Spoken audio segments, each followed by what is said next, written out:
Student welcome back to my channel Samrat Academy. Student जितने बच्चे class 10th में मेरे प्यार और 18 फरवरी को मेरे प्यार हिंदी का पेपर देने वाले उनके वीडियो सबसे ज्यादा इंपॉर्टेंट है मेरे प्यार। आज मैं आप लोगों को हिंदी का एक वायरल पेपर लेकर आ गया हूं मेरे प्यार। और यह वायरल पेपर अगर आप तैयार कर लेते हो तो हिंदी में आप 70 में 70 स्कोर करके मेरे प्यार चले आओगे। कोड है 801 HE कोड है मेरे प्यार बच्चों। और इस पेपर को हल करने के लिए आपके पास समय मिला है 3 घंटे 15 मिनट। 3 घंटे 15 मिनट के अंदर इस पेपर को सॉल्व करना होगा। एडमिट कार्ड आप लोगों को लेकर जाना है और एडमिट कार्ड पर से सही देख कर अपना अनुक्रमांक और नाम अपना यहाँ पे लिख लेना है। जैसे ही नीचे आप बढ़ते हो मेरे प्यार नीचे आप लोगों को निर्देश देखने को मिलेगा। निर्देश पढ़ना बहुत ही ज्यादा कंपलसरी है। निर्देश में देखिए बोला है पहला निर्देश कि प्रारंभ के 15 मिनट परीक्षार्थियों को प्रश्न पत्र पढ़ने के लिए निर्धारित है। कह रहा कि शुरू के जो 15 मिनट आपको टाइम मिलेंगे यह पेपर पढ़ने के लिए मिलेगा और 3 घंटे में इस पेपर को सॉल्व करना होगा। तो जब 18 फरवरी को ये पेपर मिले सबसे पहले जो काम करना है मेरे प्यारों वो समय निकालकर 15 मिनट पेपर को पढ़ लेना है और मार्क लगा लेना है कि जो जो क्वेश्चन आ रहा है उस पर ट्रिक लगा लेना है और उन क्वेश्चन को सबसे पहले मेरे प्यारों आप लोगों को करना है। दूसरा निर्देश की अगर हम बात बोले बोला प्रश्न पत्र 2 खंडों में खंड अ तथा खंड ब में विभाजित है। यह पेपर जो है मेरे प्यारों 2 खंडों में बना हुआ है। एक तो खंड अ में दूसरा खंड ब में। चलिए देखते हैं खंड अ में क्या दिया हुआ है। तो बोला कि प्रश्न पत्र के खंड अ में बहुविकल्पीय प्रश्न है जिसमें सही विकल्प का चयन करके OMR शीट पर नीले अथवा काले बॉल पॉइंट पेन से सही विकल्प वाले गोले को पूर्ण रूप से काला करें। इसका मतलब यह है मेरे प्यारों कि खंड में बहुविकल्पीय प्रश्न है कितने, तो टोटल 20 बहुविकल्पीय प्रश्न दिया है। उनका उत्तर आपको OMR शीट पे देना है। देखिए आप नीले पेन का यूज कर सकते हैं या काले पेन का यूज कर सकते हैं रंगने के लिए। पेन आपका सिर्फ बॉल पॉइंट पेन होना चाहिए। जेल वाली पेन का इस्तेमाल नहीं करना है। जेल वाली पेन का इस्तेमाल करते हैं क्यों नहीं है, इसलिए नहीं करते हैं मेरे प्यारे बच्चों क्योंकि OMR शीट पे अगर जेल वाली पेन का इस्तेमाल कर दोगे तो कुछ दिन बाद वो जेल वाली पेन जो है वो फैलने लगती है तो आपका पूरा का पूरा OMR शीट खराब हो सकता है। चलिए आगे बढ़ते हैं। अगला देख लीजिए चौथा निर्देश कह रहा है कि खंड अ में बहुविकल्पीय प्रश्न है तो प्रत्येक प्रश्न के लिए 1 अंक निर्धारित है। इसका मतलब यह है कि एक प्रश्न जो है 1 नंबर के लिए पूछा जाएगा बहुविकल्पीय का। तो टोटल कितने बहुविकल्पीय प्रश्न पूछा जाएगा 20। कितने नंबर के लिए 20 नंबर के लिए। तो 20 बहुविकल्पीय प्रश्न 20 नंबर के लिए पूछा जाएगा खंड अ में। इसके बाद बोला कि प्रश्न पत्र के खंड अ के प्रश्न हेतु 1 घंटा तथा खंड ब के प्रश्नों को हल करने हेतु 2 घंटे का समय निर्धारित है। कह रहा है कि खंड अ जिसमें 20 बहुविकल्पीय प्रश्न है उसको हल करने के लिए 1 घंटे का समय दिया गया। क्या आपको 1 घंटा समय लगेगा? नहीं मेरे प्यारों 5 मिनट अधिक से अधिक लगेगा क्योंकि इस वीडियो में पूरा का पूरा सोल्यूशन बताने वाला हूं। 5 मिनट के अंदर सारे के सारे ऑब्जेक्टिव क्वेश्चन का जवाब दे पाओगे। बाकी जितना भी टाइम आपके पास बचेगा पूरा का पूरा खंड ब में लगा दीजिएगा हल करने के लिए। लास्ट निर्देश मेरे प्यारों कि प्रत्येक प्रश्न के सम्मुख उनके निर्धारित अंक दिए गए हैं। हर एक प्रश्न के आगे लिखा हुआ मिलेगा कि प्रश्न 1 नंबर का है या 2 नंबर का है या 4 नंबर का है या 6 नंबर का है। जितना भी नंबर का कोई भी प्रश्न होगा उसके सामने लिखा हुआ मिलेगा। तो यह था मेरे प्यार निर्देश पूरा डिटेल में पढ़ के मैंने आप लोगों को बता दिया। पेपर इधर से स्टार्ट हो रहा है, मैं पेपर आप लोगों को दिखाता हूं। देखिए मेरे प्यारों पेपर आप लोगों के यहां से स्टार्ट हो रहा है। सबसे पहले आया है खंड अ और खंड अ में रहेंगे बहुविकल्पीय प्रश्न। कितने बहुविकल्पीय प्रश्न? 20 बहुविकल्पीय प्रश्न रहेंगे। पहला ही प्रश्न देखिए, इस प्रश्न को कई बार मैं करा चुका हूं और पहला प्रश्न पूछा गया है कि हिंदी साहित्य के जो श्रेष्ठ निबंधकार, आलोचक एवं इतिहासकार के रूप में जाने जाते हैं तो इनमें से कौन जाने जाते हैं श्रेष्ठ निबंधकार, आलोचक, इतिहासकार के रूप में। और यह प्रश्न कितने नंबर के लिए? 1 नंबर के लिए मेरे प्यारे बच्चों। कई बार इस प्रश्न को करा चुका हूं, एक बार नहीं कई बार। अगर आंसर आपको मालूम है तो जल्दी से कमेंट करके बताइए, मैं इसका आंसर बताता हूं। रामचंद्र शुक्ल जी, आचार्य रामचंद्र शुक्ल जी मेरे प्यारे बच्चों। सी वाला ऑप्शन जो होगा बिल्कुल राइट आंसर हो जाएगा।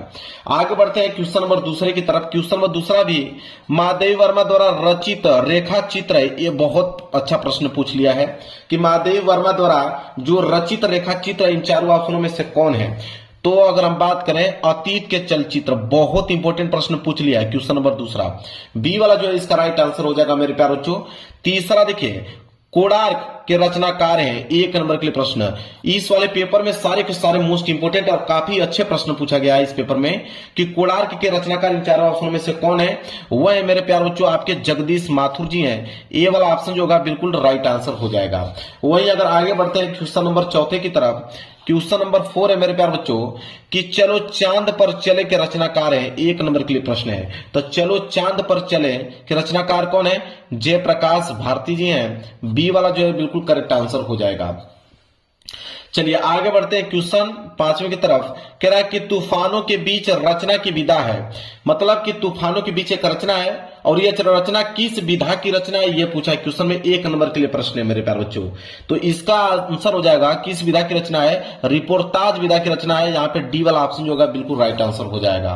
क्वेश्चन नंबर 6 है कि केशव दास किस काल के कवि है, 1 नंबर के लिए प्रश्न है। तो केशव दास किस काल के कवि है, तो मेरे प्यारे बच्चों वो है आपके रीतिकाल, बी वाला ऑप्शन जो होगा बिल्कुल राइट आंसर हो जाएगा। अगला है 7वां, भारत भारती के रचनाकार है, 1 नंबर के लिए प्रश्न है मेरे प्यारे बच्चों। तो भारत भारती के रचनाकार आपके मैथिली शरण गुप्त जी हैं, ये वाला जो है बिल्कुल करेक्ट आंसर हो जाएगा। चलिए आगे बढ़ते हैं प्रश्न संख्या 8वें की तरफ। देखिए मेरे प्यारे बच्चों, प्रश्न संख्या 8वां है, कह रहा है कि भारतेंदु युग की समय अवधि है, 1 नंबर के लिए प्रश्न है कि भारतेंदु युग की समय अवधि कितनी मानी जाती है। तो सन 1868 ईस्वी से लेकर सन 1900 ईस्वी तक ये जो काल अवधि मानी जाती है भारतेंदु युग की काल अवधि या समय अवधि मानी जाती है। प्रश्न संख्या 9 है कि सुमित्रानंद पंत की रचना नहीं है, 1 नंबर के लिए प्रश्न है। बहुत प्यारा प्रश्न पूछ दिया मेरे प्यारे बच्चों। तो सुमित्रानंद पंत की रचना इन चारों ऑप्शन में से कौन नहीं है, कमायनी। कमायनी जो है वो सुमित्रानंद पंत की रचना नहीं है। इसके बाद प्रश्न संख्या 10वां कि रीति मुक्त काव्य धारा के कवि है, 1 नंबर के लिए प्रश्न है कि रीति मुक्त काव्य धारा के कवि इन चारों ऑप्शनों में से कौन है, वह है आपके घनानंद जी। डी वाला ऑप्शन जो होगा बिल्कुल करेक्ट आंसर हो जाएगा। आगे बढ़ते हैं प्रश्न संख्या 11, कह रहा कि हाँ रघुवंदन प्रेम परिते तुम बिन जियत बहुत दिन बीते, उपयुक्त पंक्ति में रस है, मतलब किस रस का प्रयोग किया गया इस पंक्ति में मेरे प्यारे बच्चों। तो इस पंक्ति की अगर हम बात करें तो इसमें करुण रस का प्रयोग किया गया है, इसलिए सी वाला जो होगा बिल्कुल करेक्ट आंसर हो जाएगा। क्वेश्चन नंबर 12 कह रहा हूं कि जो आंखनी सब देखी आंख न देखी जाही, उपयुक्त पंक्ति में कौन सा अलंकार है, तो इस पंक्ति में किस अलंकार का प्रयोग किया गया है। तो इसमें अगर अलंकार की हम बात करें तो उत्प्रेक्षा अलंकार का प्रयोग किया गया है, डी वाला जो है बिल्कुल करेक्ट आंसर हो जाएगा। अगला है प्रश्न संख्या 13 कि सोरठा छंद के पहले एवं तीसरे चरण में मात्राएं होती हैं, 1 नंबर के लिए प्रश्न है। तो अगर सोरठा अगर छंद की अगर हम बात करें तो पहले और तीसरे चरण में कितनी मात्राएं होती हैं, 11 मात्राएं होती हैं, इसलिए सी वाला जो होगा बिल्कुल करेक्ट आंसर हो जाएगा। अगला प्रश्न देख लो, प्रश्न संख्या 14 कह रहा कि सुगम शब्द में उपयुक्त उपसर्ग है, 1 नंबर के लिए प्रश्न है। तो सुगम उपसर्ग का मतलब जो आगे जुड़ता है, अगर इसको तोड़ोगे तो हो जाएगा सु धन गम के रूप में टूटेगा। तो आगे क्या जुड़ा हुआ है, सु। तो सु जो है मेरे प्यारे बच्चों ए वाला ऑप्शन जो होगा बिल्कुल राइट आंसर हो जाएगा, यह उपसर्ग है। आगे बढ़ेंगे क्वेश्चन संख्या 15 की तरफ। चलिए आगे बढ़ते हैं।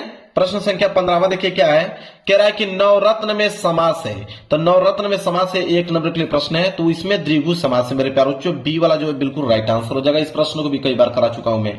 प्रश्न संख्या 16 है कि पृथ्वी का प्रवाची शब्द नहीं है, 1 नंबर के लिए प्रश्न है। तो पृथ्वी का प्रवाची शब्द इन चारों ऑप्शन में भू, वसुधा, धरा, ये तीनों जो है पृथ्वी के प्रवाची शब्द हैं। ये जो प्रसून है ये पृथ्वी का प्रवाची शब्द नहीं है, इसलिए डी वाला जो है बिल्कुल करेक्ट आंसर हो जाएगा। 17वां करा कि त्वाम शब्द में अगर विभक्ति एवं वचन देखें तो क्या होगा। तो त्वाम जो शब्द है मेरे प्यारे बच्चों वह जो है मेरे प्यारे बच्चों वो द्वितीय विभक्ति और एक वचन का रूप है त्वाम, इसलिए ए वाला जो है बिल्कुल राइट आंसर हो जाएगा। 18वां है कि अर्थ के आधार पर वाक्य के कितने भेद होते हैं, 1 नंबर के लिए प्रश्न है। तो अर्थ के आधार पर वाक्य की अगर हम बात करें 8 भेद होते हैं मेरे प्यारे बच्चों। 8 का मतलब यहाँ पे बी वाला जो है बिल्कुल राइट आंसर हो जाएगा। इसके बाद 19वां प्रश्न करा कृतवाच्य में प्रधानता होती है, 1 नंबर के लिए प्रश्न है। तो कृतवाच्य में प्रधानता किसकी होती है, कर्ता की होती है। यहाँ पे सी वाला जो है बिल्कुल करेक्ट आंसर हो जाएगा। आगे बढ़ेंगे प्रश्न संख्या 20वें की तरफ, कह रहा जिनके अलग अलग रूप वाक्यों में मिलते हैं वे पद कहलाते हैं, 1 नंबर के लिए प्रश्न है। तो जिनके अलग अलग रूप वाक्यों में मिलते हैं वे पद क्या कहलाते हैं, विकारी पद कहलाते हैं। विकारी पद मतलब ए वाला ऑप्शन जो है बिल्कुल करेक्ट आंसर हो जाएगा। तो मैंने बिल्कुल कम समय में 20 के 20 बहुविकल्पीय प्रश्न आप लोगों को बता दिया और 20 के 20 बहुविकल्पीय प्रश्न आप लोगों को बिल्कुल सही करके आना है, एक प्रश्न भी छोड़ना नहीं है मेरे प्यारे बच्चों। चलिए खंड अ समाप्त हो गया, इधर देखते हैं खंड ब। चलिए अब स्टार्ट होगा यहां से खंड ब, और खंड ब में मेरे प्यारे बच्चों सारे के सारे वर्णनात्मक प्रश्न रहेंगे। प्रश्न 20 के बाद प्रश्न आ गया 21वां।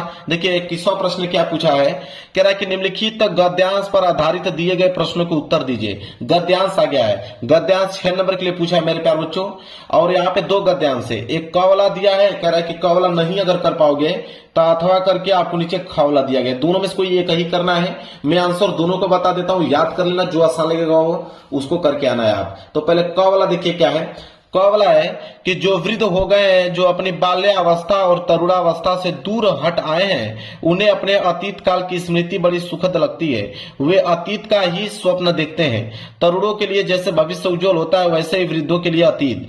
वर्तमान से दोनों को असंतोष होता है। तरुण भविष्य को वर्तमान में लाना चाहते हैं और वृद्ध जो होते हैं अतीत को खींचकर वर्तमान में देखना चाहते हैं। तरुण क्रांति के समर्थक होते हैं और वृद्ध जो होते हैं अतीत गौरव के संरक्षक। इन्हीं दोनों के कारण वर्तमान सदैव क्षुब्ध रहता है और इसी से वर्तमान काल सदैव सुधारों का काल बना रहता है। यह मेरे प्यारे बच्चों दिया हुआ है गद्यांश। इसके नीचे 3 प्रश्न है। पहला प्रश्न है कि उपयुक्त अवतरण के पाठ और लेखक का नाम लिखिए, 2 नंबर मिलेगा। ठीक है, चलिए इसका हम लोग सलूशन देखते हैं। देखिए प्रश्न संख्या 21 का क और उसमें भी पहला हम लोग उत्तर संदर्भ देख रहे हैं। तो इसका उत्तर होगा कि प्रस्तुत गद्यांश हमारी पाठ्य पुस्तक हिंदी के गद्य खंड में संकलित क्या लिखूं शीर्षक से उद्धृत और इसके लेखक श्री पद्मलाल पूनालाल बख्शी जी हैं। मतलब क्या लिखूं इस चैप्टर से लिया गया है और इसके लेखक कौन है? पद्मलाल पूनालाल बख्शी जी है। बस इतना ही पॉइंट आपको लिखना है, 2 नंबर आप लोगों को मिल जाएगा। दूसरा है कि रेखांकित अंश की व्याख्या कीजिए, 2 नंबर। जहां तक अंडरलाइन किया गया है तो अंडरलाइन यहां से स्टार्ट है, यहां से लेकर यहां तक अंडरलाइन किया गया। इसका हमें व्याख्या बताना है कि तरुणों के लिए जैसे भविष्य उज्जवल होता है, वैसे ही वृद्धों के लिए अतीत। वर्तमान से दोनों को असंतोष होता है। तरुण भविष्य को वर्तमान में लाना चाहते हैं और जो वृद्ध होते हैं वो अतीत को खींचकर वर्तमान में देखना चाहते हैं। इसका हमें व्याख्या बताना है। चलिए व्याख्या नोट कीजिए। दूसरे का आप हेडिंग डाल लीजिए, रेखांकित अंश की व्याख्या। हेडिंग डालने के बाद लिखिएगा कि युवा चाहता है कि उसका भविष्य जो है किसी भी तरह से उसके वर्तमान में उतर आए, जबकि वृद्ध अपने बीते हुए समय को खींचकर वर्तमान में लाना चाहता है। युवा जो होता है प्राचीन परंपराओं में क्रांति लाना चाहता है, वे परिवर्तन के समर्थक होते हैं। इसके विपरीत वृद्ध जो होते हैं अतीत की महान परंपराओं और मूल्यों को बनाए रखना चाहते हैं। यह उस रेखांकित अंश का व्याख्या हो गया। मेरे प्यार, नोट कर लो, 2 नंबर यहां से मिल गया आप लोगों को। तीसरा है कि लेखक ने वर्तमान काल को सुधारों का काल क्यों कहा है, 2 नंबर इस पे भी मिलेगा। तो इसका भी आंसर लिखना पड़ेगा। तीसरे का उत्तर लिखिए कि वर्तमान एक वरदान के प्रकार मनुष्य के जीवन में सुधारों का काल होता है, लेकिन जो वृद्ध होता है, वृद्ध और युवा दोनों ही अपने वर्तमान से नाराज हैं। तरुण भविष्य को वर्तमान में खींच कर लाना चाहते हैं, जबकि वृद्ध जो होते हैं अतीत को वर्तमान में देखना चाहते हैं। क्लियर हो गया? चलिए तीनों प्रश्नों का उत्तर मैंने बता दिया। अगर ये क वाला गद्यांश नहीं करना चाहते कोई दिक्कत नहीं, आप ख वाला कर सकते हो। ख वाला है कि ईर्ष्या का संबंध प्रतिद्वंदिता से होता है, क्योंकि भिखमंगा करोड़पति से ईर्ष्या नहीं करता। यह एक ऐसी बात है जो ईर्ष्या के पक्ष में भी पड़ सकती है, क्योंकि प्रतिद्वंदिता से भी मनुष्य का विकास होता है। किंतु अगर आप संसार व्यापी सुयश चाहते हैं तो आप रसेल के मतानुसार शायद नेपोलियन से स्पर्धा करेंगे। मगर याद रखिए कि नेपोलियन भी सीजर से स्पर्धा करता था और सीजर सिकंदर से, तथा सिकंदर हरकुलस से, जिस हरकुलस के बारे में इतिहासकारों का यह मत है कि वह कभी पैदा ही नहीं हुआ। यह दिया हुआ है गद्यांश। इसके नीचे भी 3 प्रश्न में दिखाता हूं आप लोगों को। देखिए इसके नीचे 3 प्रश्न है। पहला है कि उपयुक्त अवतरण के पाठ और लेखक का नाम लिखिए, 2 नंबर यहां से मिलेगा। चलिए इसका उत्तर देख लीजिए। तो देखिए ख वाला का पहला उत्तर संदर्भ लिखेंगे कि प्रस्तुत गद्य अवतरण हमारी पाठ्य पुस्तक हिंदी के गद्य खंड में संकलित एवं श्री रामधारी सिंह दिनकर द्वारा लिखित ईर्ष्या तू न गई मेरे मन से नामक मनोवैज्ञानिक निबंध से उद्धृत है। मतलब ईर्ष्या तू न गई मेरे मन से चैप्टर से लिया गया है और इसके लेखक श्री रामधारी सिंह दिनकर जी हैं। क्लियर है? चलिए दूसरा है रेखांकित अंश की व्याख्या कीजिए, 2 नंबर। जहां तक अंडरलाइन किया गया था मैं दिखाता हूं आप लोगों को। देखिए अंडरलाइन यहां से लेकर यहां तक किया गया है कि ईर्ष्या का संबंध प्रतिद्वंदिता से होता है, क्योंकि भिखमंगा करोड़पति से ईर्ष्या नहीं करता। यह एक ऐसी बात है जो ईर्ष्या के पक्ष में भी पड़ सकती है, क्योंकि प्रतिद्वंदिता से भी मनुष्य का विकास होता है। बस इतना ही इसका हमें व्याख्या करना है। ठीक है, चलिए व्याख्या में हम लोग लिखेंगे। दूसरा रेखांकित अंश की व्याख्या डालने के बाद लिखेंगे कि लेखक का कहना है कि ईर्ष्या जो है मनुष्य का चारित्रिक दोष है, क्योंकि यह आनंद से बाधा पहुंचाती है, किंतु यह एक दृष्टि से लाभदायक भी हो सकती है, क्योंकि ईर्ष्या के अंदर प्रतिद्वंदिता का भाव निहित होता है। ईर्ष्यावश मनुष्य किसी दूसरे से स्पर्धा करता है और ईर्ष्या कारण वह अपने जीवन स्तर को विकसित करता है। यहाँ यह बात विचार करने योग्य है कि स्पर्धा समान स्तर से नहीं अपितु अपने से ही कुछ अधिक स्तर रखने वाले व्यक्ति से की जानी चाहिए। यही कारण है कि भिक्षा जो होता है वृत्ति पर जीवन यापन करने वाले व्यक्ति किसी करोड़पति से ईर्ष्या नहीं करता, और स्पर्धा और प्रतिद्वंदिता से संबंध यही एक बात ईर्ष्या को उचित भी ठहरा सकती है, क्योंकि स्पर्धा से भी कोई भी मनुष्य उन्नति के पथ पर अग्रसर होता है। क्लियर है? चलिए अब आगे बढ़ेंगे। देखिए एक प्रश्न और बचा है तीसरा कि लेखक के अनुसार प्रतिद्वंदिता का सकारात्मक पक्ष क्या है। 2 नंबर इस पे भी मिलेगा, तो इसका भी आंसर हम लोग लिखेंगे तीसरे का कि लेखक के अनुसार प्रतिद्वंदिता का सकारात्मक पक्ष यह है कि प्रतिद्वंदिता के कारण मनुष्य के मन में विकास करने की इच्छा जाग उठती है और वह विकास की दिशा में सकारात्मक प्रयास करता है। ठीक है, तीनों प्रश्नों का मैंने उत्तर बता दिया, नोट कर लो। अब आएगा प्रश्न संख्या 22। प्रश्न संख्या 22 है मेरे प्यारे बच्चों कि निम्नलिखित पद्यांश पर आधारित 3 प्रश्नों के उत्तर दीजिए। पद्यांश आ गया, पद्यांश भी 6 नंबर के लिए ही पूछा जाता है। इसमें भी आपके क दिया हुआ है और कह रहा है कि क नहीं कर पाओगे तो अथवा करके एक दिया हुआ है ऑप्शन ख वाला। दोनों में से कोई एक ही करना है। मैं आंसर दोनों को बताऊंगा, पहले क वाला को देखते हैं। क वाला है कि मैया हो न चरेओ गाई, सिगरे ग्वाल खिरावत मोसो मेरे पाई पिराई, जो न पत्याही पूछी बलदावी अपनी 100 दिवाई, यह सुनी माई जसोदा ग्वालिन गारी देती रिसाई, मैं पटवती अपने लड़का को आवे मन बहराई, सूर श्याम में मैरो अति बालक मारत ताही रिगाई। अब इसके नीचे 3 प्रश्न है। पहला है कि उपयुक्त पद्यांश का आप संदर्भ लिखिए, 2 नंबर मिलेगा। चलिए इसका संदर्भ देखते हैं। तो प्रश्न संख्या 22 का क का पहला संदर्भ, यहाँ पे संदर्भ डाल लीजिएगा, लिखिएगा कि प्रस्तुत पद हमारी पाठ्य पुस्तक हिंदी के काव्य खंड में संकलित पद शीर्षक से उद्धृत है और इसके रचयिता कौन है? श्री सूरदास जी हैं और यह पद उनके महाकाव्य सूरसागर से लिया गया है। तो सूरसागर से लिया गया है और इसके रचयिता सूरदास जी हैं। बस इतना पॉइंट आपको लिखना है।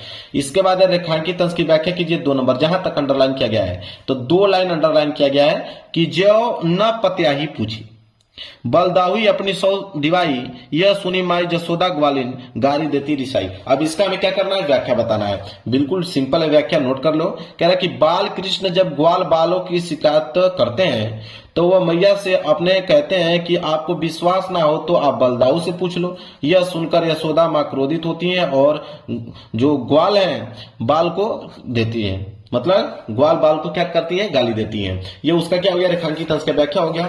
इसके बाद तीसरा है कि बाल कृष्ण गाय चराने क्यों नहीं जाना चाहते हैं, 2 नंबर इस पे भी मिलेगा। तो चलिए इसका उत्तर लिखिए।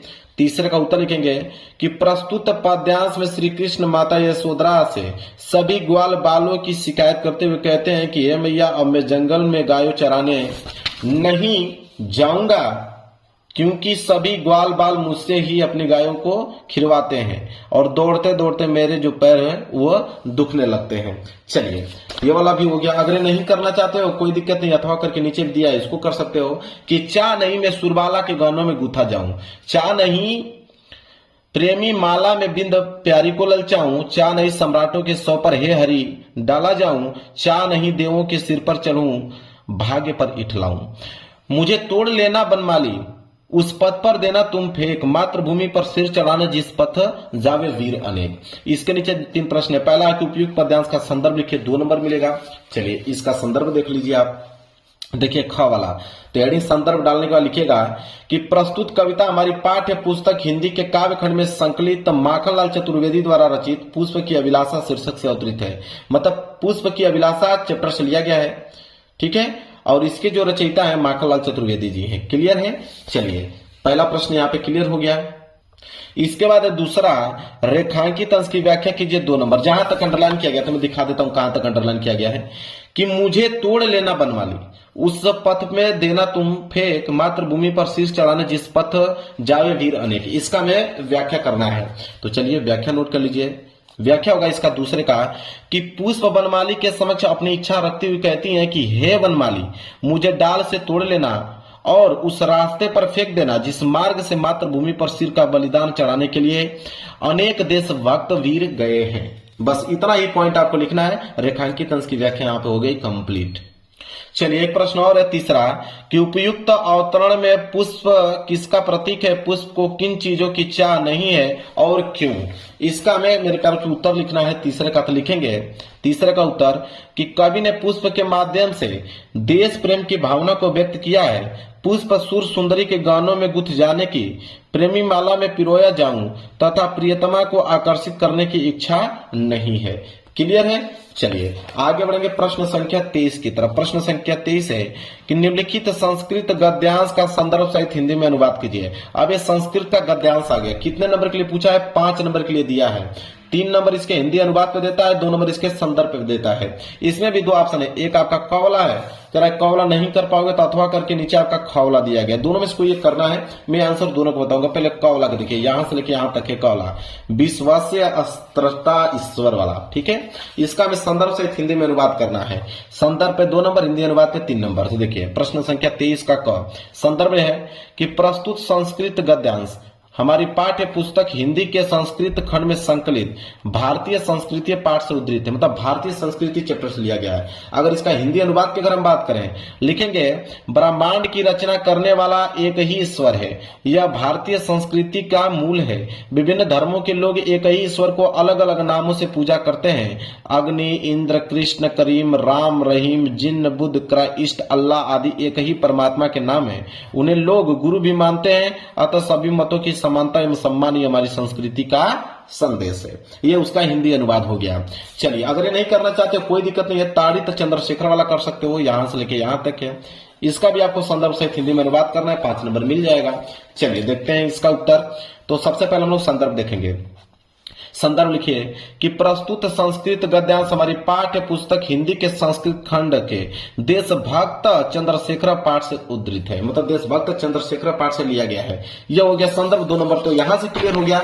इसके बाद इसका हमें अनुवाद भी बताना पड़ेगा, तब जाके 3 नंबर और मिलेगा। तो अनुवाद नोट कर लो, हिंदी अनुवाद इसका कि लाठी मार के बाद चंद्रशेखर बार बार चिल्ला रहे थे कि भारत का जीत जो है, इस प्रकार उन्हें 15 करोड़ों से, मतलब 15 कोड़ों से पीटा गया था उनको।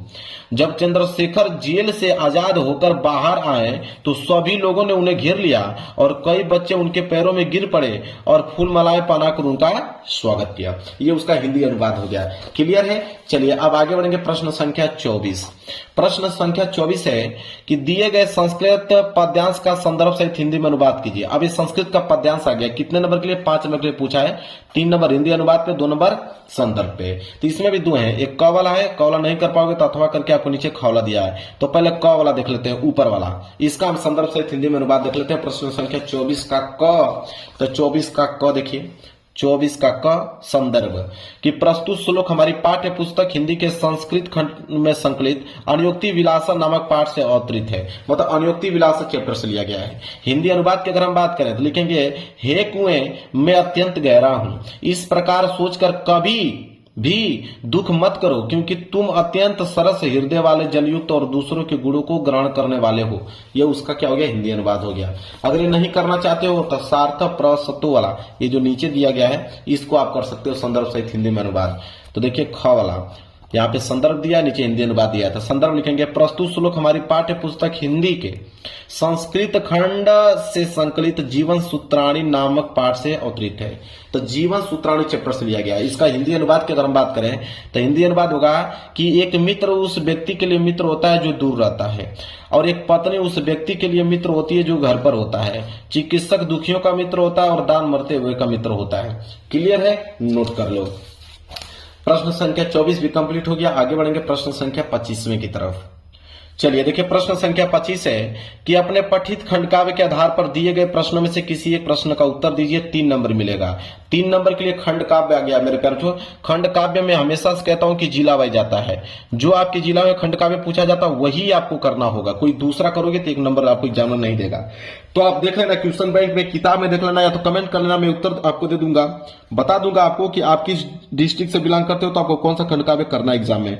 वैसे खंड काव्य बहुत सारे होते हैं, आप जरूर से जरूर देख लेना कि आपके जिला में कौन सा खंड काव्य पूछा जा रहा है।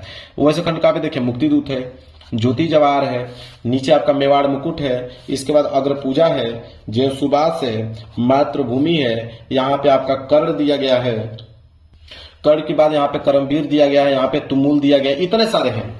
आप देख लीजिएगा कि आपके डिस्ट्रिक्ट में कौन सा पूछा जा रहा है, वही करना है।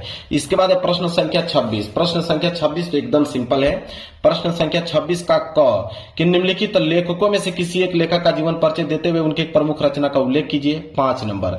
अब मेरे पास जो जीवन परिचय तो हर एक विद्यार्थी को याद होगा। 3 नंबर जीवन परिचय पे, 2 नंबर रचनाएं पे। रामधारी सिंह दिनकर दिया हुआ है, डॉक्टर राजेंद्र प्रसाद दिया हुआ है, भगवत सिंह उपाध्याय जी दिया है। अब जीवन परिचय बताने की कोई आवश्यकता नहीं है, सारे बच्चों को याद होगा। ठीक है, तो तीनों में से कोई एक कर लीजिएगा। रचना जरूर से लिखिएगा क्योंकि रचना पे 2 नंबर मिलता है, 5 नंबर क्लियर हो जाएगा।